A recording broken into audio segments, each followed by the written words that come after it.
Gold और silver की rally चल रही है, करेक्ट होता है लेकिन फिर बढ़ जाता है। What should be our criteria to invest in that? पहला क्राइटेरिया लॉन्ग टर्म इन्वेस्टमेंट। लोगों को चाहिए इंस्टेंट ग्रेटिफिकेशन कि भाई मैं ऑर्डर डालूं और 10 मिनट में घर के बाहर मेरे जो भी मैंने प्रोडक्ट किया है वो होना चाहिए। लोगों को क्या लगता है कि मैं आज कोई स्टॉक बाय करूं और ये कल से मुझे रिटर्न देना शुरू हो जाए, विच इज प्रैक्टिकली इम्पॉसिबल।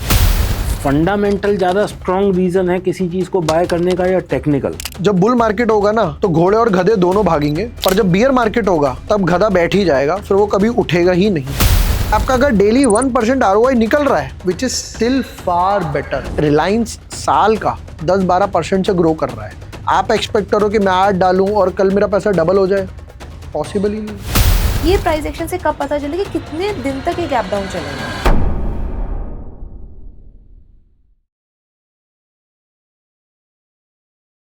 नमस्कार दोस्तों, स्वागत है आपका एक नए एपिसोड ऑफ डीप टॉक्स में।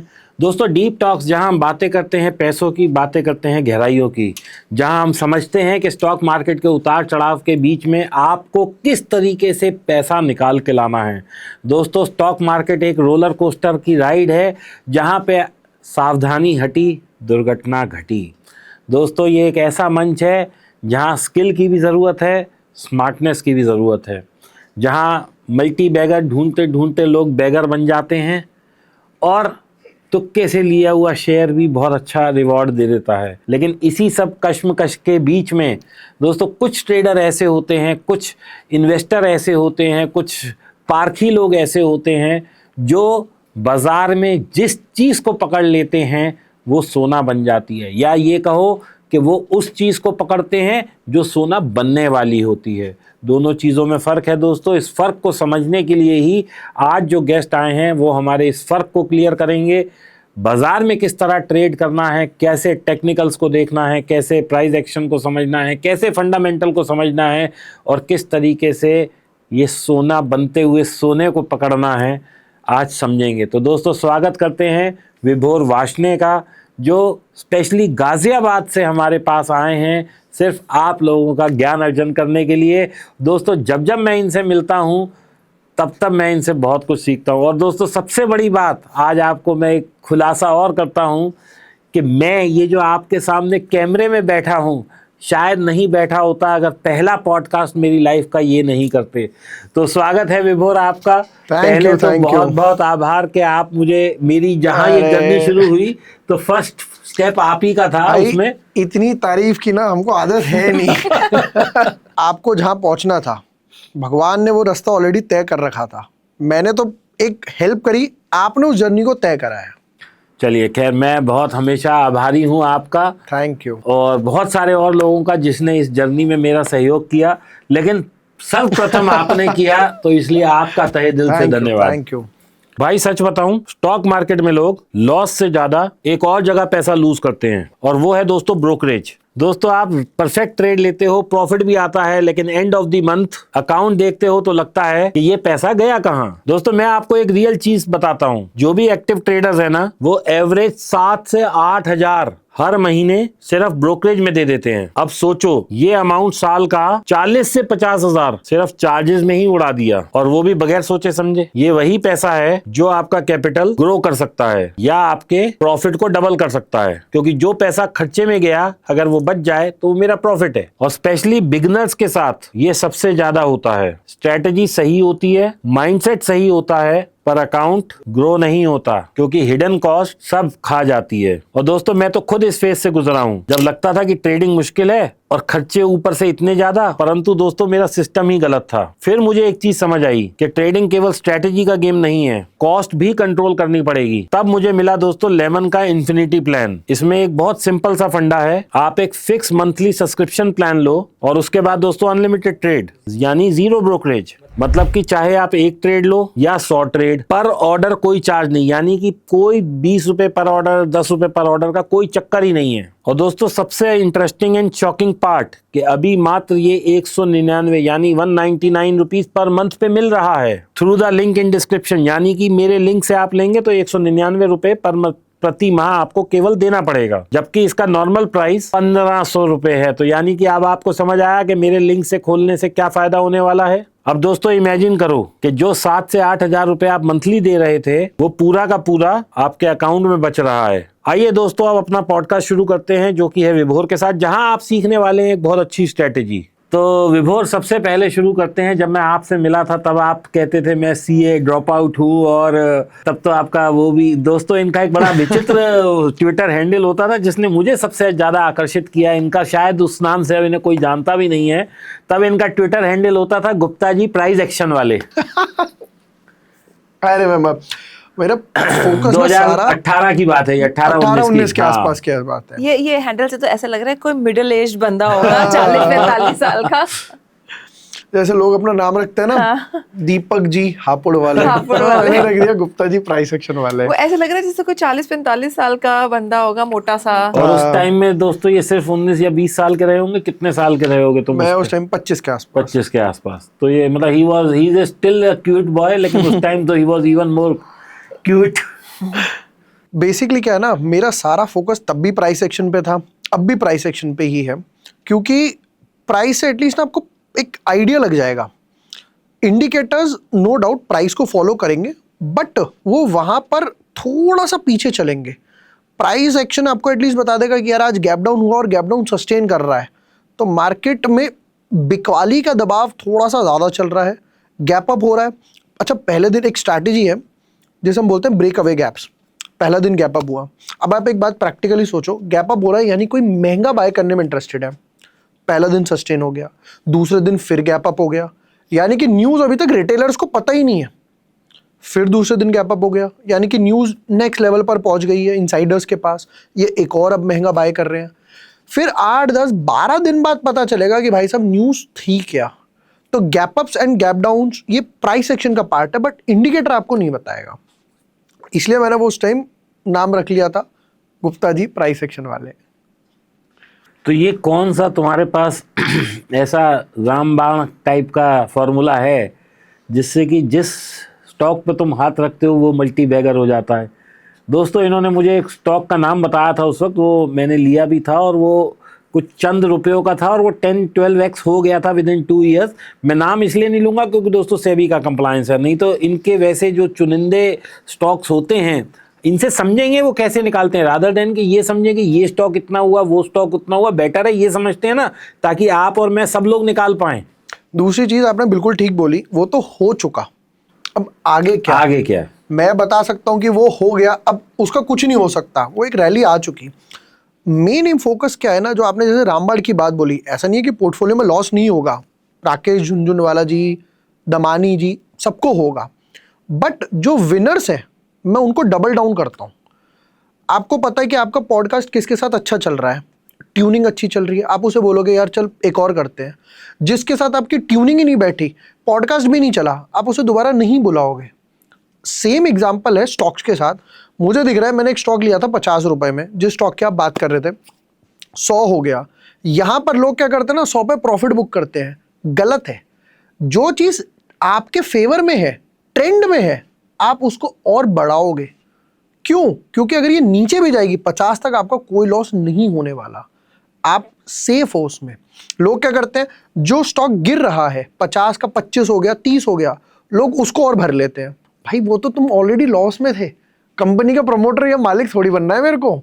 मुझे तो वो चीज बताओ जो मेरे डायरेक्शन में है, जिस स्पीड पे मैं ट्रैवल कर पा रहा हूं। मुझे पता है कि अगर कोई XYZ स्टॉक है, मैंने 50 का लिया, 100 हो गया, 150 हो गया, मैं उसके फंडामेंटल चेक कर रहा हूँ, मैनेजमेंट कमेंट्री पढ़ता हूँ। आजकल तो AI इतना आ गया, कहीं भी जाओ चैट GPT पे डालो, आप भैया इसकी मैनेजमेंट ने क्या कमेंट्री दी है वो बता दो, आपको सारे पॉइंट समराइज करके दे देगा। वेबसाइट्स भी आ गई हैं आजकल तो काफ़ी सारी।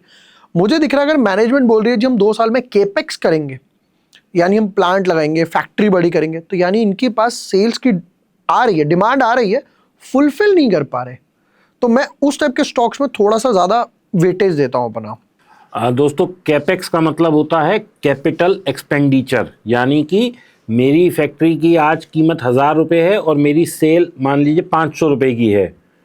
अब मेरे पास जो ऑर्डर हैं वो शायद 2000 रुपये के हैं, तो मुझे अपनी कैपेसिटी बढ़ानी पड़ रही है। कैपेसिटी बढ़ाने को कहते हैं एक्सपेंडिचर या कैपेक्स। Capital expenditure. तो कैपिटल आदमी कब इंट्रोड्यूस करता है या कैपेक्स कब करता है?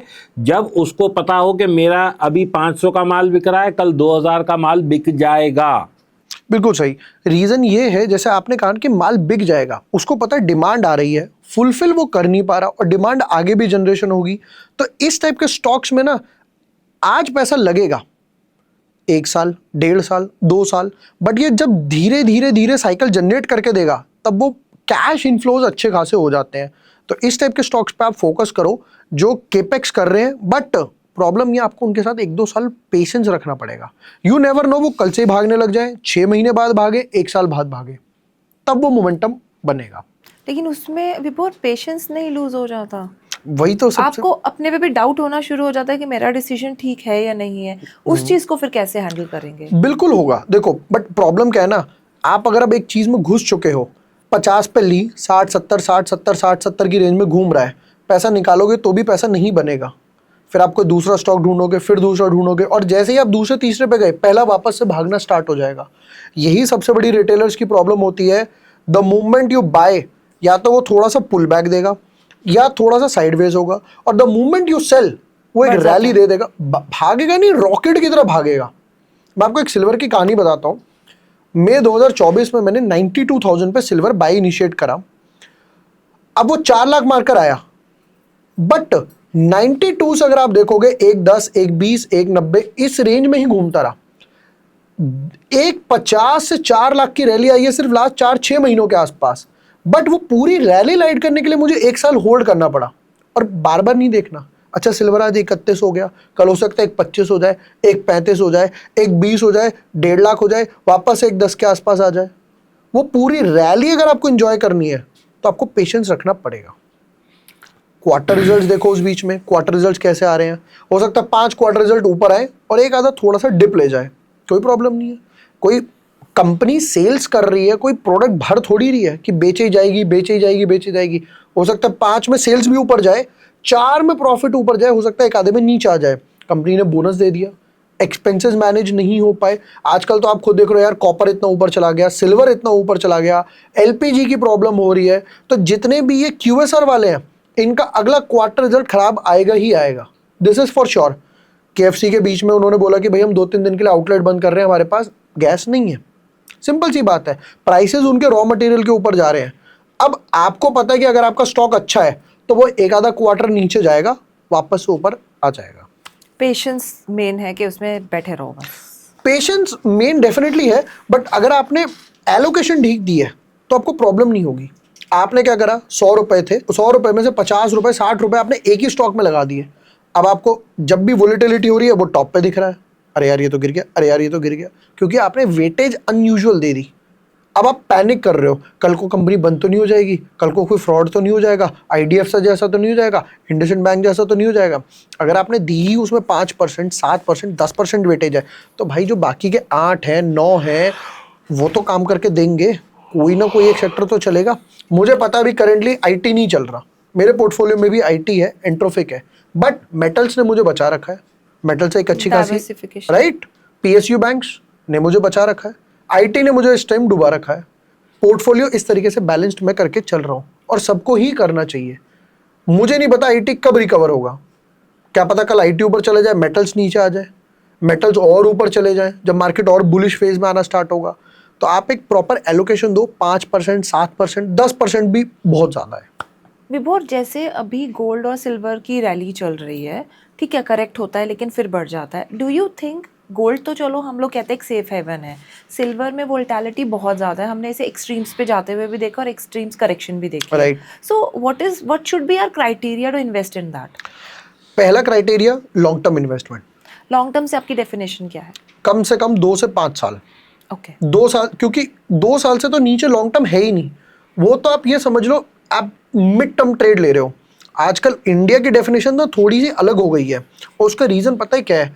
मैं पर्सनल रीज़न मानता हूँ उनका, ये जो 10 मिनट्स ऐप आई है ना, जेप्टो हो गया, स्विगी और ये सब, 10 मिनट में घर के लोगों को चाहिए इंस्टेंट ग्रेटिफिकेशन, बिल्कुल कि भाई मैं ऑर्डर डालूं और 10 मिनट में घर के बाहर मेरे जो भी मैंने प्रोडक्ट किया है वो होना चाहिए। विभोर, ये हाल हो चुका है जेप्टो और ब्लिंकिट पे, तो अगर वो 20 मिनट दिखा रहा होता ना, हम डिमोटिवेट ही हो जाते हैं, मंगाना ही नहीं, छोड़ दो। और 20 मिनट के बाद भी वो नहीं आता, भाई क्या हो गया, तूने कहा था 20 मिनट में आएगा। बट ये चीज मार्केट में नहीं चलेगी।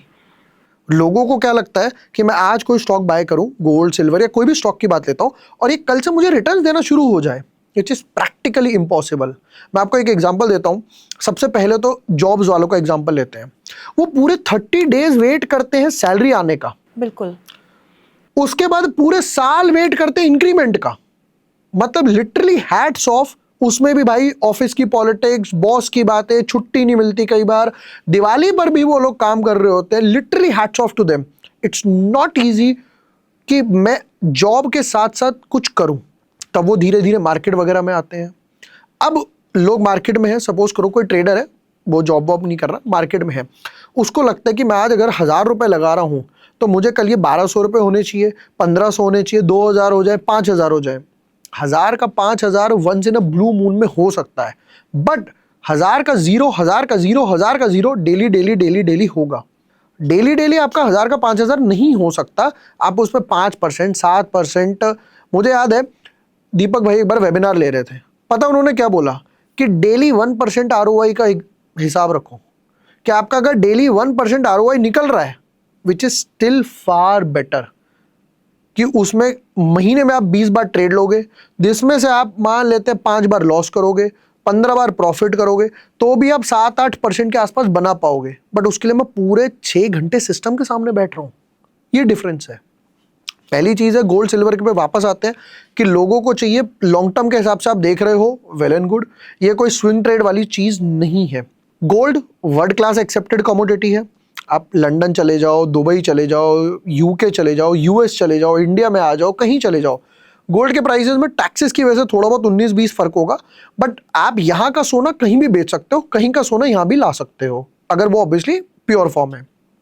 सिल्वर इंडस्ट्रियल यूज में आता है, तो जिस तरीके से सोलर में यूज होता है, फिर उसके बाद बैटरीज में यूज हो गया, इसकी डिमांड आगे आगे बढ़ेगी। हर चीज की एक साइकिल है। आप देखोगे कि पहले बीच में आईटी स्टॉक्स भाग रहे थे, पीएसयू स्टॉक्स ठंडे पड़े हुए थे, उन्हें कोई नहीं पूछ रहा था काफी टाइम तक, काफी टाइम तक, 1-1.5 साल तक कोई नहीं पूछ रहा, बिल्कुल सुस्त पड़े हुए हैं, डिविडेंड आता है वो चलता है। वेदांता ऊपर जाता है, नीचे आ जाता है, ऊपर जाता है, नीचे आ जाता है। ऑटो के स्टॉक्स नहीं चल रहे थे। अब सिल्वर गोल्ड में ऑलरेडी एक रैली आ चुकी, और वो ऐसी रैली थी जिसने लास्ट 2-3-4 सालों का हिसाब क्लियर कर दिया। अब वो थोड़ा सा नीचे आएगा, फिर एक्यूमुलेशन होगी उसमें, फिर बिग हैंड्स उसको एक्यूमुलेट करेंगे, वीक हैंड्स जिनका पेशेंस लूज हो रहा है, चल ही नहीं रहा यार, चल ही नहीं रहा, धीरे धीरे निकल जाएंगे। जब उनके एक्यूमुलेशन हो जाएगी 1-1.5 साल में, मे बी 2 साल में, वापस से एक और रैली आ जाएगी। ये जो पेशेंस रखने का टाइम है ना, अगर आपने इस पर कंट्रोल कर लिया, you make hell of money. आप अंधा पैसा बनाओगे, बट यही मेन एक फोकस का टाइम है। विभोर, एक चीज समझने वाली है कि बाजार में पैसा बनाने वाले ट्रेडर्स कम हैं, ट्रेडर्स या इन्वेस्टर, लॉस लेने वाले ज़्यादा हैं। बिल्कुल, सेबी की रिपोर्ट कहती है, ये सेबी की रिपोर्ट भी कहती है। लेकिन एक और भी चीज़ है इसमें कि हमारे पास ऐसे ऐसे रिपोर्ट्स भी हैं कि हमने ये इतने का लिया होता तो ये इतने का हो गया, और होते भी हैं, शेयर में वेल्थ बनी भी है लोगों की। तो फिर क्या कारण है कि आदमी इतना इम्पेशेंट होकर जल्दी निकल जाता है स्टॉप लॉस लेके? उसे भरोसा नहीं होता कि ये कंपनी अच्छा करेगी, और कहीं गलती से वो किसी कंपनी पे भरोसा कर ले तो वो यस बैंक बन जाती है, वोडाफोन। 2 रीजन है, बहुत रीजन है जेपी, बहुत रीजन है। देखो, पहला रीजन क्या है ना, लोग रिसर्च नहीं करते। अगर आपको अपनी रिसर्च पे भरोसा है तो आपको पता है कि 10 में से एक आधी बार कुछ गलत होगा। मैं आपको ऐसे समझाता हूँ, आप अलग अलग जगह इवेंट्स में जाते हो, 10 इवेंट में आप देख कर आ चुके, कोई एक आधा इवेंट डेफिनेटली ऐसा होगा जिसमें आप टाइम पर नहीं पहुंच पाओगे, या टाइम पे वो स्टार्ट नहीं कर पाएगा। हो सकता है वहां का एसी ठंडा ना कर रहा हो, लाइट्स खराब हो जाए, बीच में लाइट फ्लक्चुएशन हो जाए, कुछ भी। 9 तो सही जाएंगे क्योंकि आपने उस पर रिसर्च करी, आप वहां गए, हाँ भाई तेरी बैकग्राउंड अच्छी है। लोग क्या करते हैं, किसी ने भी डाल दिया, मैंने भी डाल दिया, मान लो ट्विटर पे, टेलीग्राम पे, आपने कुछ पोस्ट कर दिया, मैम ने कुछ कोई स्टॉक के बारे में बात कर ली, अरे ये तो यार विभोर भाई ने कहा है, चलो बाय कर लेते हैं। भाई अगर मैंने कहा है, मेरी रिस्क एपेटाइट अलग है। क्या पता मैं 2 साल भी होल्ड कर सकता हूँ, क्या पता मैं 4 साल भी होल्ड कर सकता हूँ। आप पहले अपनी रिस्क एपेटाइट तो देखो, एलोकेशन क्या डाल रहे हो। रिसर्च बिल्कुल नहीं करी। और बिलीव मी, ये जो चीज मैं बोल रहा हूं, मैं अपने पर्सनल एक्सपीरियंस से बोल रहा हूं। I have made lakhs of losses on this same thing. 2015 की बात है, स्पाइसजेट में टर्बुलेंस आ गया, फ्लाइट्स मैनेजमेंट इश्यूज होने लगे, कैश क्रंच हो गया, प्रमोटर चेंज हो गए। राकेश झुनझुनवाला ने भाई साहब उस टाइम पे 75 लाख शेयर्स बाय करे। जैसे न्यूज मार्केट में आई, पहला अपर सर्किट, दूसरा अपर सर्किट, वो तो लगना ही था। 12-13 रुपए के आसपास स्टॉक था, सर्किट कर करके वो 14, 15, 17 रुपए पहुंच गया। सर्किट खुली, हम भी कूद गए, हमने कहा हम भी लेंगे, आरजे ने लिया है, मैंने लिया, वो नीचे आ गया 18 से कुछ 11-12 रुपए वापस आ गया। मार्जिन कॉल आ गया, यार ब्रोकर बोल रहा है, उस टाइम तो 40x 30x मिलता था। ब्रोकर बोल रहा है भैया पैसा दो, मैंने कहा पैसा तो नहीं है, मैंने और ऐड कर दिया उसके बदले, चलो अब एवरेजिंग भी कर ली, मैंने कहा जाएगा जाएगा जाएगा, 12-15 रुपए पे घूम रहा है। ब्रोकर ने माल काट दिया। अब मैं ये सोच रहा हूँ यार मैंने गलती क्या करी, बैठा, उस टाइम पे तो बहुत मोटा लॉस था वो मेरे लिए। पहली गलती, भाई आरजे कंपनी से मिले, उन्होंने रिसर्च करी कि भाई आपके फ्यूचर प्लान्स क्या है, उन्होंने बताया होगा जी हम और प्लेन्स लगाएंगे, नए सेक्टर्स खोलेंगे, ये है वो एंड सो ऑन। मैंने कोई रिसर्च नहीं करी, आरजे ने बाय कराया तो भैया हम भी बाय कर लेते हैं। जो हमारे फॉलोअर्स है वो भी ये सोचते हैं कि विभोर सर ने दिया तो हम भी बाय कर लेते हैं। दूसरी चीज, आरजे ने अपनी कैपिटल का कितना परसेंट डाला, आधा परसेंट, 1%, 2%, 5%, 10%, मुझे तो नहीं पता, मैंने तो ओवर ट्रेड कर लिया। तीसरी चीज, आरजे ने खेला टेस्ट मैच, आप बिलीव करोगे उसके बाद वो स्पाइसजेट 15 रुपए का 150 रुपए भी गया। और ये सीख कर ही आरजे ने अपनी एयरलाइन स्टार्ट करी ना। उनका ड्रीम तो अपनी एयरलाइन स्टार्ट करना था, उनका मेन फोकस क्या था कि इंडिगो वाला तो मुझे सिखाएगा नहीं, ये तो पक्का है, तो मैं किसी कंपनी में एक अच्छा स्टेक होल्डर बन जाता हूं, डेली डेली जाया करूंगा, अपने लोग भेजूंगा, भाई एयरलाइन काम कैसे करती है वो सिखाओ मुझे। उनका एम पैसा कमाना थोड़ी था, उनका एम था ये चेक करना लाइसेंस कैसे मिलते हैं, क्रू कहाँ से आता है, एयरपोर्ट पे आपको जो एक जगह मिलती है वो कैसे मिलती है, सारी चीज़ें सीखना उनका एम था। सीख गए, अकाशा स्टार्ट कर दी, बढ़िया चल रही है उनकी एयरलाइन। उसके बाद आरजे ने टेस्ट मैच खेला, मैंने उनको देख के T20 खेला। लॉस वाली चीज मैंने एवरेज कर ली, जिससे मैंने हमारा पॉडकास्ट स्टार्ट हुआ, मैंने आपको क्या बोला, लॉस वाली चीज कभी एवरेज नहीं करनी, फॉलिंग नाइफ पकड़ना कभी नहीं करना। फॉलिंग नाइफ है। आप सोचो आपने यस बैंक 400 पे था, 400 का आपने 200 पे एवरेज करा होता, 200 का 100 पे करा होता, हर 50% डाउनफॉल पे आप कर रहे हो, 25 रुपए भी नहीं आ रहा, करते करते करते आपका सारा पैसा उसमें घुस जाएगा। तो पहली चीज यही है कि आप कुछ भी ट्रेड करो, खुद की रिसर्च आपको करनी ही करनी है, चाहे वो इक्विटी हो, ऑप्शन बाइंग हो, सेलिंग हो, गोल्ड हो, सिल्वर हो। आपने एक बार रिसर्च कर ली, अब आप कॉन्फिडेंट हो। सबसे बड़ी बात क्या, आपको सीखने को बहुत कुछ मिलेगा। अगर लॉस होगा भी, मान लेता आपने खुद की रिसर्च से 10 में से 5 स्टॉक आपके अच्छे गए, 5 बुरे गए, तो जब आप रिस्क रिवॉर्ड अच्छा रखोगे तो आपको सीखने को तो साथ में मिला ना। That is the logic. लोग रिसर्च नहीं करते, पेशेंस नहीं रखते, आज ही प्रॉफिट चाहिए। रिलायंस साल का 10-12% से ग्रो कर रहा है, आप एक्सपेक्ट करो कि मैं आज डालूं और कल मेरा पैसा डबल हो जाए, पॉसिबल ही नहीं है।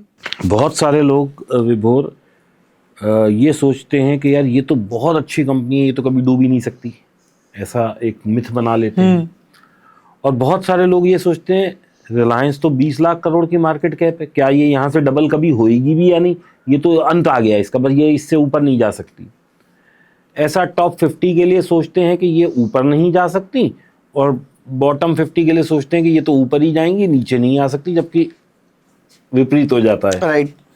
तो क्या कोई इस तरह का इंडिकेटर या मार्केट में कुछ ऐसा प्राइस में दिखता है या कोई ऐसा फंडामेंटल दिखता है कि हम ये समझ लें कि ये अगर कंपनी बिल्कुल, मतलब जैसे रिलायंस का ही मैं उदाहरण ले रहा हूँ, और इसको दोस्तों कोई बाय सेल मत समझिएगा, क्योंकि रिलायंस सबसे बड़ी कंपनी है, मैं इसलिए उसका ले रहा हूँ, बाकी आप रिलायंस, HDFC, SBI कोई सी भी समझ लें, उसी श्रेणी की हैं ये सारी।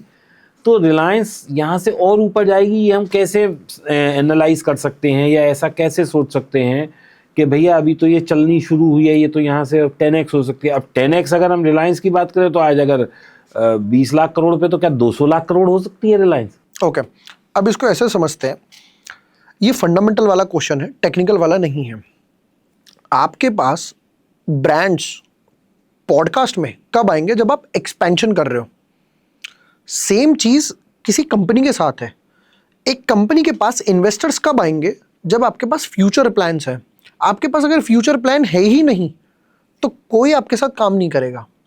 एम्प्लॉयज धीरे धीरे छोड़ के चले जाएंगे, ग्रोथ नहीं होगी, इन्वेस्टर्स छोड़ के चले जाएंगे और धीरे धीरे धीरे धीरे आपका स्टॉक भी नीचे आ जाएगा। मैं आपको उसके 2-4 एग्जांपल देता हूँ। रिलायंस की बात करते हैं। रिलायंस यहाँ से ऊपर जाएगा, बट जब वो वैल्यू अनलॉकिंग करेगा, हो क्या रहा है, रिलायंस ने एक जियो तो निकाल दिया, ठीक है, जहाँ से वो निकला वहाँ से वो ऑलमोस्ट डबल भी होकर गया। रिलायंस में रिटेल बाहर नहीं आ रहा, रिलायंस रिटेल वहाँ से जब बाहर आ जाए और मेन जो जियो कॉलिंग वाला है वो वहां से बाहर निकले। क्योंकि आपने एक चीज नोटिस करी है, जब भी रिलायंस अपने रिजल्ट्स अनाउंस करता है तो वो रिलायंस पेट्रोल के तो बता ही रहा है, अलग से जियो के भी बता रहा है, क्योंकि इन्वेस्टर्स का उस पर फोकस है। क्योंकि मोनोपोली क्रिएट हो चुकी, 3 ऑपरेटर हैं, वोडाफोन, एयरटेल और जियो, तो वो अलग से क्यों बता रहा है? क्योंकि लोग वेट कर रहे हैं, भाई जियो से तू अब कितना कमा रहा है वो बता, जो तूने 5-7 साल पहले शुरू करा था। वैल्यू अनलॉकिंग जिस दिन रिलायंस में हुई वो फटेगा, यानी काइंड ऑफ एक्सपेंशन। दूसरा एग्जांपल देता हूं, रिलायंस के बाद दूसरी सबसे बड़ी कंपनी एसबीआई है, अच्छा पैसा कमा रही है। आप एसबीआई का लास्ट 1 साल में देख लो, वो डबल हो चुकी। अभी कुछ 700 750 के आसपास मैंने अक्टूबर में पर्सनली बाय करी थी, अभी 1100-1200 टच हो चुका, यहां से भी डबल होगी।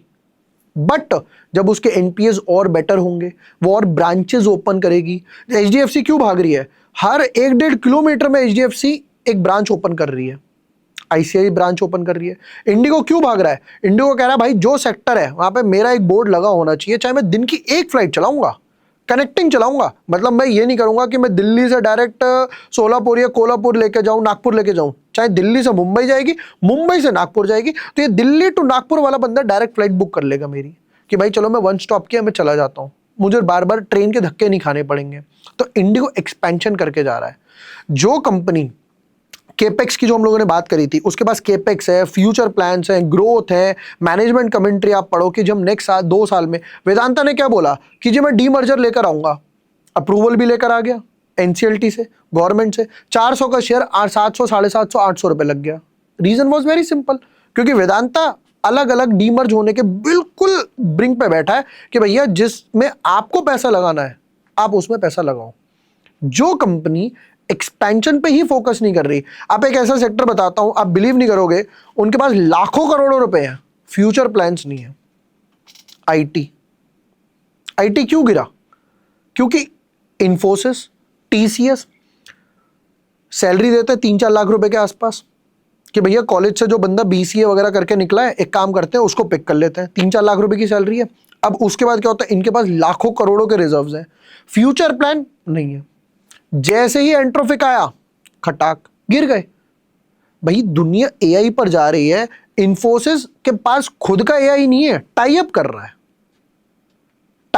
है, क्लाउड पुराना हो चुका। जब क्लाउड आया था तो भाई साहब, जब सत्या नाडेला क्लाउड ने जब उन्होंने लॉन्च करा, रॉकेट हो गया इन्फोसिस, क्योंकि वो नई टेक्नोलॉजी थी। आज आप गूगल पर जाओ, इतने क्लाउड स्टोरेज आपको मिल जाएंगे, फ्री में दे रहे हैं, 100 GB 500 GB मेगा का देख लो, गूगल ड्राइव का देख लो। बट जब एआई आ रहा है तो आपके पास कुछ नया बनाने के लिए ही नहीं है, इसलिए भाई साहब इन्फोसिस का शेयर 1700-1800 रुपए से 1200 रुपए के आसपास आ गया। टीसीएस 4000 रुपए से लेकर 2500 के आसपास आ गया। तो जो कंपनी फ्यूचर ग्रोथ, एक्सपेंशन और I should say value unlocking पे काम करेगी, वो आगे भी भागेगी, नए प्रोडक्ट्स लेकर आएगी। जिनके पास ये सब नहीं है, कितनी ही बड़ी कंपनी हो, नहीं चलेगी। विभोर, एक बात बताओ, आपने कहा टीसीएस 4000 से 2500 आ गया। अगर कोई इसमें फंसा हुआ है, क्योंकि देखो बड़ी कंपनी है, सबको इतनी नॉलेज नहीं होती, सब यही सोचते हैं कि भाई एक कंपनी है वो इतनी बड़ी है वो ऊपर आ ही जाएगा। तो ऐसे स्टॉक्स जो कि अच्छी कंपनीज हैं, लेकिन मान लीजिए आप कह रहे हो जैसे फ्यूचर एक्सपेंशन नहीं है उनके पास और वो करेक्ट हो जाती हैं, तो उसमें जो है उसमें इन्वेस्टर का क्या स्टेक रहना चाहिए? ऐसी मेरे पास बहुत सारी कंपनियां, Asian paints, TCS, Infosys, IndusInd bank. मैं उसमें क्या करें? आपको पता है कोटक महिंद्रा बैंक ने लास्ट 6 साल में 1% का रिटर्न नहीं दिया। 1800 से 2000 वहीं पे घूमता रहता, ऊपर ज्यादा नीचे आ जाता है। रीजन मैंने आपको स्टार्टिंग में क्या बोला, 5-7% एलोकेशन है। जहां मुझे दिख रहा है पहले मैंने 2% दी थी, अब मान लो नीचे आ भी गया, मैं और 2% डाल दूंगा। मैं पहले ही 5% दे चुका हूं, मैं अब नहीं डालने वाला, क्योंकि ये लंगड़ा घोड़ा है, ये भाग ही नहीं रहा। जो घोड़े के 4 पैर है भाई साहब, वो हवा में बातें कर रहा है, तो मैं उसके ऊपर बैठ के राइड करूं ना। मैं ये प्रॉब्लम क्या है ना, लोग लॉस एक्सेप्ट नहीं करना चाहते, उनकी ईगो बीच में आ जाती है। भाई मार्केट में ईगो बाहर, मार्केट 2 थप्पड़ लगाएगा और हम जैसे, मुझ जैसे, दीपक भाई जैसे लाखों करोड़ों होंगे जो ऑलरेडी बाहर जा चुके होंगे। हम क्यों टिके हुए हैं? रीजन सिंपल है, लॉस हुआ है, चुपचाप एक्सेप्ट करो, आगे बढ़ो। मार्केट से आप रिवेंज नहीं ले सकते। मार्केट में हमसे बड़े बड़े धरोधर बैठे भी हैं और मिट्टी में मिल गए। आप सत्यम का एग्जांपल ले लो। सत्यम कंपनी 800 पर थी, 800 से 80, 80 से 6, 6 से 0 हो गई। और भी ऐसे बहुत से स्टॉक्स हैं। एडुकॉम 16,000 का शेयर था। कौन सा? एडुकॉम ले लो, और यूनिटेक, HDIL हो गया, माइंडट्री ले लो, हैप्पीएस्ट माइंड्स ले लो। जब आया था जो अशोक सूता की कंपनी 900 का स्टॉक 350 400 पर आ गया। यूनिटेक, HDIL, पेटीएम ले लो, और बहुत से स्टॉक्स हैं। तो इसका मतलब तो विभोर कितनी अच्छी, ये जो नई जनरेशन कंपनी आ रही है भाई, कितनी अच्छी कंपनी है, लेकिन एक लिमिटेड अमाउंट ही लगाया जाए उसमें। आप इसको ऐसे समझते हैं, डीमार्ट अच्छी कंपनी है, बढ़िया स्टोर्स है। आप कभी वीकेंड में डीमार्ट में 10 मिनट में बिल नहीं करवा सकते, नहीं, बहुत भीड़ लगी रहती है। डिस्काउंट बढ़िया दे रहा है, स्टोर्स इतने बड़े पूरा घूमने के लिए आपको 1 घंटा चाहिए। और उनके अपने स्टोर्स हैं, ये भी नहीं कि उस पे हाँ, खुद के फ्रेंचाइजी बेस्ड है। पर दमानी आज भी दूसरी कंपनीज में क्यों इन्वेस्ट कर रहे हैं? वो पैसा जो दूसरी कंपनी में डाल रहे हैं, ITC उन्होंने 200 के रेट पे पिक करा था, VST टेलर्स उनके पास इतना सारा भरा हुआ है। रेट रीजन पता है क्या है? डाइवर्सिफिकेशन। वो बंदा और उस पैसे को यूज करके और ढेर सारे नहीं खरीद सकता, जितने डीमार्ट ओपन करना चाहे कर देगा, सेल्स बढ़ती रहेगी, नहीं, बट उसमें दिमाग है। उसने कहा कि भाई मैं डाइवर्सिफिकेशन करूंगा, मैं अपने पैसे को काम पर लगाऊंगा। काम तो कोई और कर रहा है ना, मैंने तो इनडायरेक्टली इन्वेस्ट कर दिया, जब उसे गाइडेंस चाहिए होगी मुझसे बात कर लेगा। सिंपल। आप शार्क टैंक का एग्जांपल लो, शार्क्स 5 बैठे हुए हैं, अमन गुप्ता है, अनुपम है और नमिता है। पैसा है, क्या अमन गुप्ता एक और फैक्ट्री नहीं डाल सकता उसी पैसे से? बट वो कह रहा है भाई जब मुझे दिख रहा है यहां से मेरा पैसा मल्टी बैगर होगा। कोई छोटी कंपनी आई, मैंने उसमें 1 करोड़ रुपए डाले, अब वो 5 करोड़, 7 करोड़, 10 करोड़ पे हो गए, वो बोट में उस हिसाब से नहीं बन पाता। तो वो डाइवर्सिफिकेशन का पार्ट है। जैसे आपने कहा स्टॉक ऑलरेडी गिर चुका है, अब आप सिर्फ उससे डिविडेंड एंजॉय कर सकते हो। और अगर आपको लग भी रहा है कि बहुत अच्छे वैल्यूएशंस पे आ चुका है, तो भी मैं बहुत थोड़ा सा ऐड करूंगा। मुझे नहीं पता कल को 10 साल बाद, 15 साल बाद TCS, इन्फोसिस एग्जिस्ट करेगा भी या नहीं करेगा। क्यों? आप दे रहे हो 3-4 लाख की सैलरी, स्टार्टअप दे रहे हैं मुझे भाई साहब 8-10 लाख की सैलरी, तो मैं वहां क्यों ना जाऊं? सिंपल सी बात।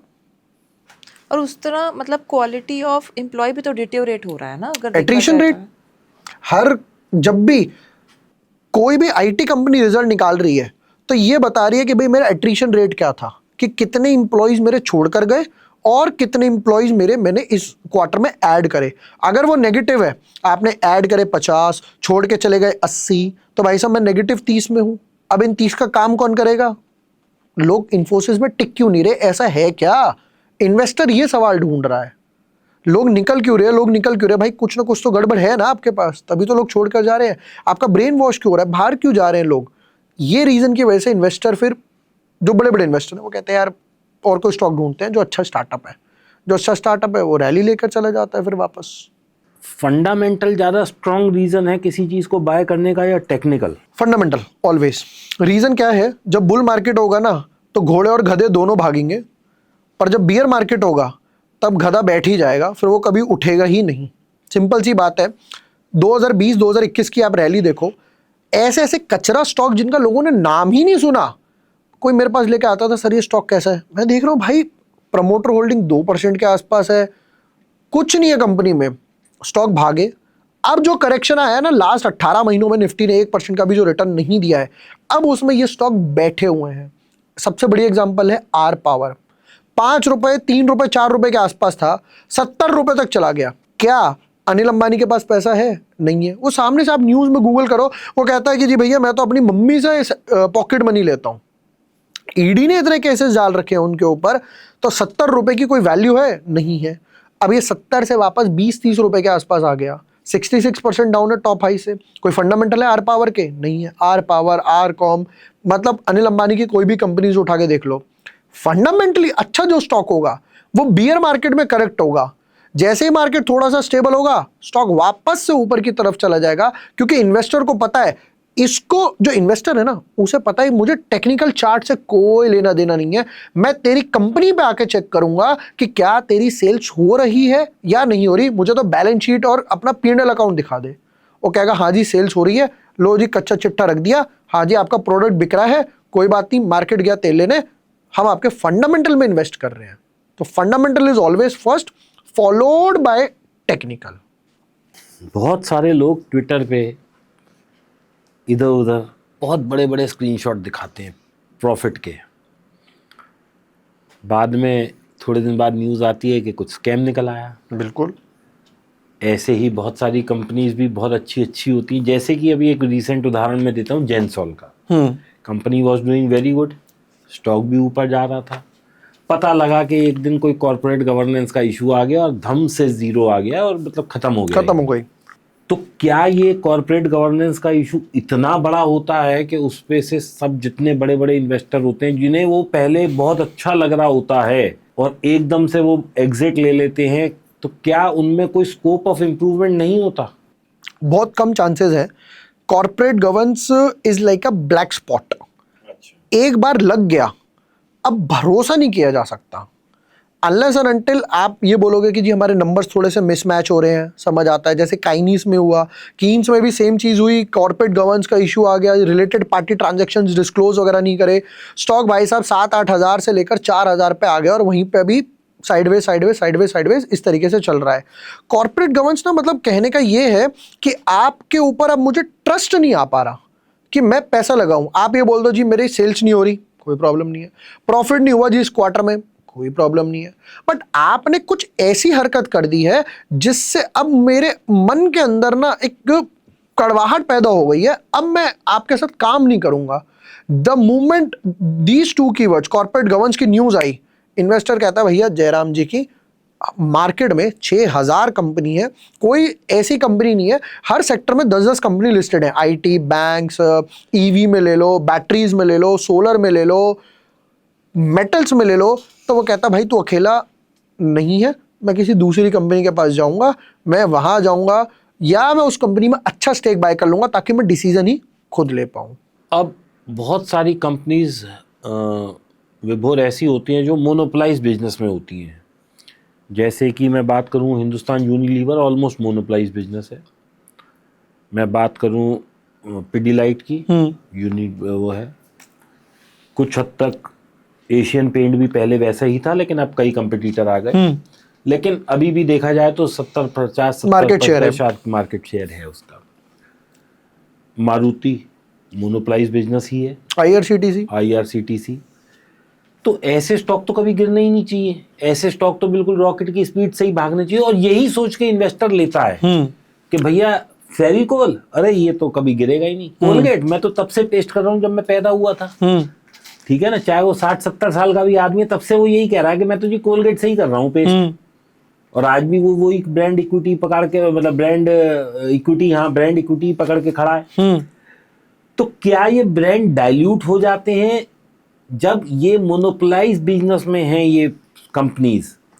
पहली चीज तो ये समझनी चाहिए, आपको ये दिख रहा है कि ये मोनोपोली है मार्केट के हिसाब से है, बट क्या कोलगेट के अलावा मैं आपको 20 ब्रांड बता सकता हूं जो टूथपेस्ट बना रहे हैं, नए नए ब्रांड्स आ रहे हैं। शार्क टैंक में ही 4-5 ब्रांड्स आ गए, परफोरा आ गया, पेप्सोडेंट ले लो, क्लोजअप ले लो, is very expensive, right, Patanjali ने अब निकाल दिया, कितने ब्रांड्स आ गए, लिस्टेड नहीं है, पतंजलि लिस्टेड है, बाकी सब लिस्टेड वगैरह नहीं है। दूसरी चीज पर आता हूं, जब कोई दूसरा कॉम्पिटिटर आता है ना तो आपको मार्जिन कम करने पड़ेंगे। अब आप सपोज करो आप सिर्फ उस अकेले जंगल के राजा हो, आप अपना कोलगेट बेच रहे थे 100 रुपए में, मैं आ गया और मैं नई कंपनी हूं, अब मुझे मार्केट कैप्चर करना है तो मैं कम रेट पर बेचूंगा, क्योंकि भाई मैं कोलगेट से तो टक्कर नहीं ले सकता, तो मैंने अपना बेच दिया 70-80 रुपए के आसपास। अब कुछ लोग तो होंगे जो प्राइस की वजह से मेरे पास आएंगे, क्या पता उन्हें प्रोडक्ट पसंद आ जाए, ये देखकर अब कोलगेट अपने प्राइस रिड्यूस करेगा या फ्री दे देगा जी 10% फ्री, या हम लोग कुछ और टूथब्रश वगैरह आपको इसमें दे रहे हैं। अब नेक्स्ट 2-3 क्वार्टर में कोलगेट के जो क्वार्टर रिजल्ट है, जो मार्जिन्स है, वो श्रिंक होने शुरू हो गए, पहली चीज। दूसरी चीज क्या है कि आप मोनोपोली हो बट ग्रोथ कहां है। FMCG कंपनीज क्यों अटक रही हैं? क्योंकि रूरल एरियाज में वो ग्रोथ ही नहीं कर पा रही। आपने जैसे फेविकॉल का नाम लिया, तो शहर के लोगों को तो फेविकॉल पता है, बट अब गांव में जाओ, डब्बा सेम फेविकॉल का होगा, ऑलमोस्ट नाम उसका फेविकॉल जैसा होगा, बट वो पिडिलाइट का फेविकॉल नहीं होगा। जैसे बिस्लरी की 7 बहनें हैं। सिल्वर बिस्लरी का एग्जांपल आप ले लो, बिलसेरी, मतलब नाम ट्वीक कर देते हैं, वो देखता है ग्रीन बॉटल है, पैकिंग और वही फेविकॉल कॉल नहीं होगा, कैल बहुत सारे हैं, बहुत सारे हैं। तो जैसे आपको याद है पहले चाइनीज मोबाइल चलते थे, वो माइक्रोमैक्स जैसा नाम रख दिया, माइक्रोकैक्स है वो एंड सो ऑन। तो यहाँ रूरल एरियाज में उन्हें कोई फर्क नहीं पड़ता, उन्हें पैसे बचाने हैं और कुछ गलत नहीं है, अर्निंग्स का लेवल अलग अलग है। तो यहाँ पर क्या है ना, मोनोपोली है। अब ग्रोथ है या नहीं, ग्रोथ है, मार्जिन आप स्ट्रेन करके चल रहे हो तो बढ़िया है। ग्रोथ ही नहीं है, मार्जिन आप बढ़ा नहीं पा रहे, प्रोडक्ट नहीं ले पा रहे, मतलब इनडायरेक्टली पॉपुलेशन तो बढ़ रही है बट आप मार्केट शेयर नहीं बढ़ा पा रहे, तो आप धीरे धीरे धीरे धीरे धीरे पुल बैक में आओगे। क्यों? क्योंकि आपके सामने कोई कॉम्पिटिटर आ चुका है। आपने एशियन पेंट्स का नाम लिया, एशियन पेंट्स क्यों नहीं चल रहा अभी? क्योंकि यहां पर अल्ट्राटेक ने बिरला ओपस लॉन्च कर दिया और कुछ नहीं करा। जो एशियन पेंट्स के एम्प्लॉइज थे उनको उठा लिया, डबल सैलरी दे दी, जहां पर एशियन पेंट्स अपने डीलर्स को मार्जिन दे रहे हैं, जस्ट एन एग्जांपल 10%, इन्होंने कहा जी मैं तेरे को 20% दूंगा, क्योंकि उसको मार्केट कैप्चर करना था, जिस वजह से एशियन पेंट्स टंबल डाउन हो गया।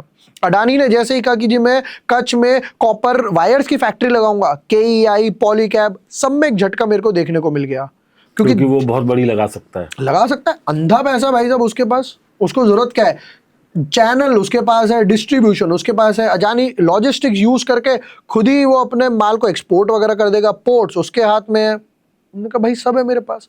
इसलिए वो कंपनीज जो मोनोपोली में भी है बट ग्रोथ नहीं दिखा पा रहे, वो ग्रो नहीं करेंगे, अल्टीमेटली आपको प्रॉफिट्स बढ़ाने पड़ेंगे। विभोर, जब हमारा ये पॉडकास्ट शुरू हुआ था, आपने प्राइस एक्शन की बात करी थी। उस प्राइस एक्शन में आपने बोला कि जो ये गैप डाउन्स मार्केट होती हैं, गैप अप्स होती हैं, वो बेसिकली प्राइस एक्शन है। आई डोंट नो ये हम पॉडकास्ट हो सकता है 2 हफ्ते में रिलीज करें, लेकिन जो अभी मार्केट का सिनेरियो है, रोज गैप डाउन हो रही है मार्केट, तो ये प्राइस एक्शन के अकॉर्डिंग कब पता चले कि यहाँ से रिवर्सल आएगा? क्योंकि अल्टीमेटली इंडेक्स तो ऊपर जाएगा ही जाएगा, ये तो वॉर की वजह से अनसर्टेनिटी है। तो ये प्राइस एक्शन से कब पता चले कि कितने दिन तक ये गैप डाउन चलेगा? क्योंकि हर लेवल पे हमें ये लगता है कि हमें ये एंट्री कर लेनी चाहिए, अपनी पोजीशन स्टार्ट करनी चाहिए।